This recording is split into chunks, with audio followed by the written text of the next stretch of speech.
au-delà de ça, je me retrouve hein, bien sûr dans les propos contenus Geneviève, Emilia et Simonet à l'instant, dans ce décalogue qui deviendra peut-être, suite à mon intervention, un dodécalogue. Enfin, je ne sais pas si c'est dodé quand il y en a 12, je crois bien que c'est ça. Mais parce qu'il me semble qu'il y a une ou deux thématiques qu'il faudrait aussi qu'on ajoute. En tout cas, je me retrouve pleinement, moi, dans ce décalogue et je vais me permettre de le commenter et d'ajouter un certain nombre d'idées sur la façon dont on pourrait le décliner. D'abord, une remarque générale sur ces 10 points. Il semble être assez essentiel. J'apprécie énormément qu'il y a un point qui décline la génération égalité et le rôle des femmes un peu partout dans les activités.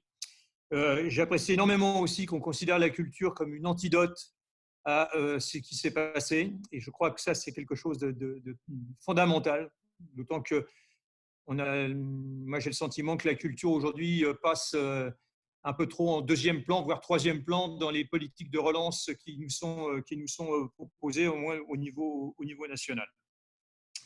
Et j'ajouterais que dans ce qui concerne les prestataires de services publics qu'on évoque, et notamment la référence qui est faite au personnel soignant, je serais tenté de dire que cette crise a mis en évidence qu'il y a peut-être des premiers de cordée, mais il y a surtout des premiers et des premières de corvée qui ont été mis aujourd'hui en exergue, et que ces premiers de corvée ont un rôle un peu plus important parfois que les premiers de cordée qui se décrètent d'ailleurs souvent comme premiers de cordée.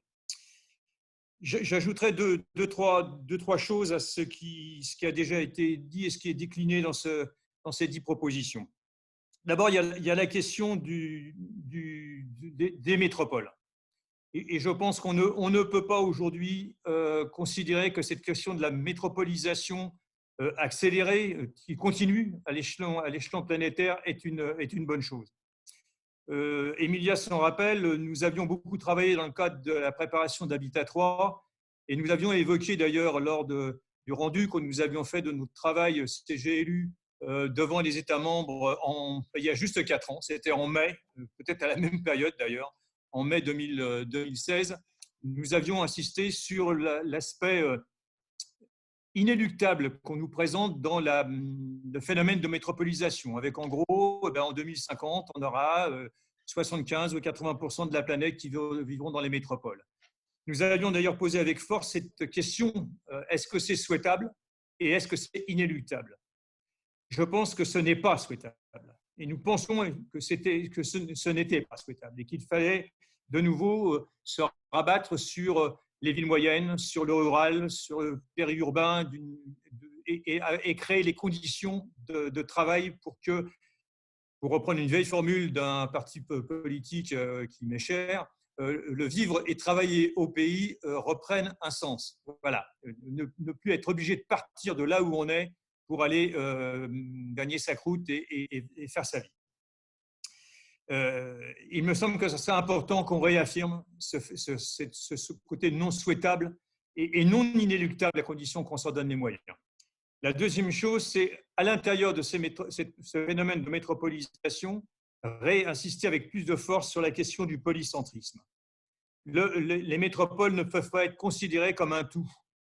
Et on voit bien qu'aujourd'hui, la question de la densité de ces métropoles pose question. Si on regarde les études qui ont été faites en France, c'est 50% de mortalité de plus dans les villes à forte densité par rapport aux villages ou aux villes moyennes. Et donc, on est bien devant un phénomène qui, aujourd'hui, pose des problèmes à la fois sanitaires, mais bien d'autres. Et la question de la proximité qu'on évoque beaucoup dans le point 3 là, de ce décalogue est pour moi importante. On parle de la proximité de la consommation, la proximité de la production. Moi, je pense qu'il faut qu'on insiste aussi sur la proximité travail-domicile, la proximité des services publics, de façon à ce qu'on ne soit pas obligé de prendre un transport pour aller se cultiver, pour aller se distraire, mais qu'on soit bien dans un rapport de proximité où toutes les fonctions humaines existent. Et ça me paraît déterminant de pouvoir le décliner. C'est pour moi un élément très, très, très, très important. La question, une autre question qui est posée, mais ça va, là aussi ça ne va pas surprendre Emilia, lors du dernier congrès mondial qui s'est tenu à Durban, j'étais intervenu à la fin de ces travaux pour dire qu'on n'avait pas encore pris suffisamment en considération au niveau de ces GLU, mais je pense que c'est valable à CUF, c'est valable dans toutes les organisations aujourd'hui, le rôle du privé, du marché, des entreprises dans le devenir de nos villes. Et qu'il me paraissait absolument nécessaire que l'on développe ce que j'appelle moi les 6 P, le PPPPP, le projet partagé, public, privé, population, planète. C'est-à-dire des projets qui sont à la fois, qui s'appuient sur des projets locaux. Donc en gros, c'est le penser local, agir global, ou agir global, penser local, peu importe. Mais en tout cas, c'est dans un rapport de préservation de la planète. Et ça, je crois qu'il faut vraiment qu'aujourd'hui, on responsabilise le monde de l'entreprise, le grand capital, pour reprendre des mots très marxistes, le grand capital, que le capital, en tout cas, on le responsabilise par rapport au devenir de nos sociétés. Et enfin, la dernière chose que je voulais dire aussi, c'est sur la question de la résilience. Tout le monde dit qu'il faut qu'on ait des villes résilientes, il faut qu'on ait des politiques résilientes, etc., etc. Ça commence à me poser une question, moi, sur cette question de résilience. Parce qu'en fait, la résilience, c'est à chaque fois l'adaptation à quelque chose à une nouvelle crise. Et on ne pose pas la question d'agir sur les causes de ces crises. C'est-à-dire que petit à petit, on se renferme de plus en plus sur des contraintes nouvelles et on n'agit pas sur ce qui nous a amenés à ces crises. Donc, il faut être résilient dans l'urgence pour vivre, pour survivre, mais il ne faut pas s'adapter complètement à la nouvelle donne. Et à chaque fois, il faut se réinterroger sur ce qui a provoqué ces crises et lutter contre les causes de ces crises.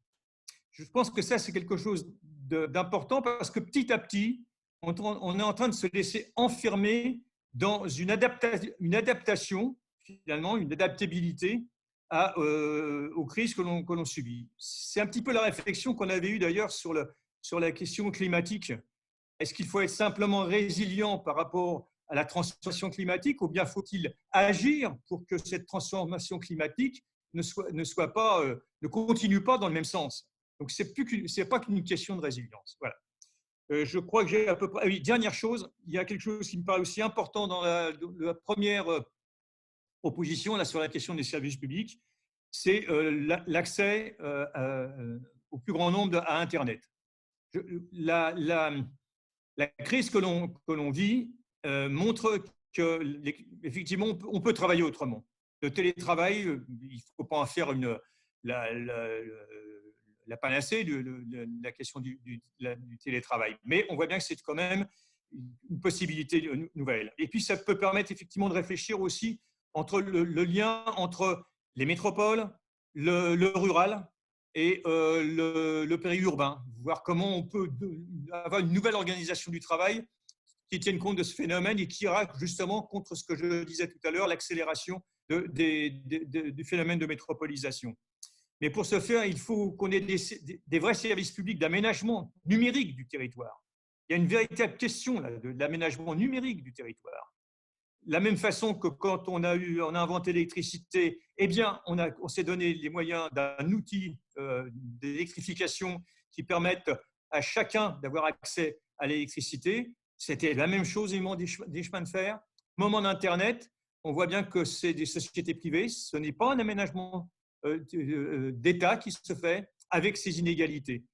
Et tant qu'on sera effectivement dans ce rapport-là, eh bien, on n'aura pas une véritable égalité d'un territoire à l'autre sur l'accès à Internet et sur cette capacité finalement de pouvoir travailler différemment. Voilà moi ce que je voulais dire. Je crois que je n'ai rien oublié. Si j'ai oublié des choses, ben, je le dirai dans la conversation.